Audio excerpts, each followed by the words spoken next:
don't judge a moon by its cover, presented by Science at NASA. At first glance, Saturn's moon Phoebe doesn't look much like a planet. It's only 220 kilometers in diameter, smaller by far than most U.S. states. The moonlet is dark, airless, and pitted with craters nearly as wide as Phoebe itself. Yet researchers have just announced that this small, apparently misshapen hunk of ice and rock orbiting backwards around Saturn is more like a planet than anyone imagined. Astronomers have long known that Phoebe wasn't like other moons in the Saturn system, so when NASA's Cassini spacecraft reached Saturn in 2004, visiting Phoebe was a top priority.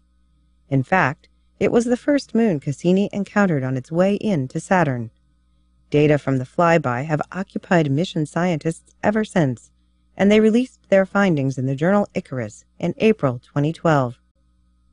By combining Cassini data with modeling techniques previously applied to other solar system bodies, we've been able to go back in time and clarify why Phoebe is so different from the rest of the Saturn system, says Jonathan Lenine, a co-author on the study and a Cassini team member at Cornell University. First of all, Phoebe is more spherical than it looks. Grid lines wrapped around the moon resemble a well-worn classroom globe, once round, but a bit battered from overuse.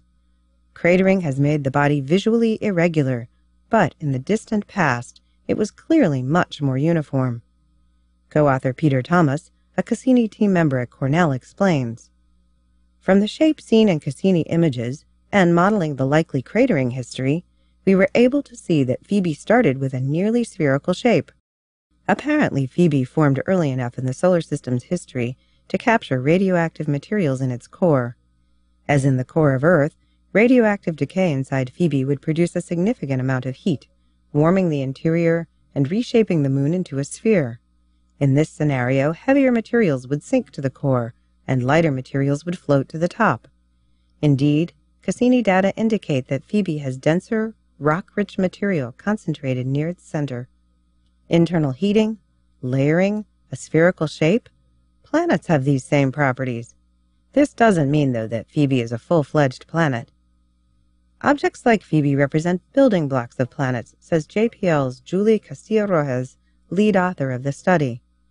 They give scientists clues about what conditions were like around the time of the birth of planets and their moons. The researchers believe Phoebe is probably a cousin of Pluto, born in the outer reaches of the solar system. This would solve a number of mysteries. While Saturn's regular moons orbit in a common plane and go around the planet in the same direction, Phoebe's orbit is tilted and retrograde. It actually circles Saturn backwards. At some point in the distant past, the little planetesimal probably wandered by Saturn and got caught by the gas giant's gravitational field. Given that Phoebe's density and composition are similar to Pluto's, it is likely that Phoebe came from the same place Pluto lives, the Kuiper Belt, the region of ancient, icy, rocky bodies beyond Neptune's orbit. Remarkably, Phoebe is just one of more than 60 moons in the Saturn system, each with its own unique history. At least 59 stories remain to be told. For more news from Saturn as Cassini continues on its voyage of discovery, stay tuned to science.nasa.gov.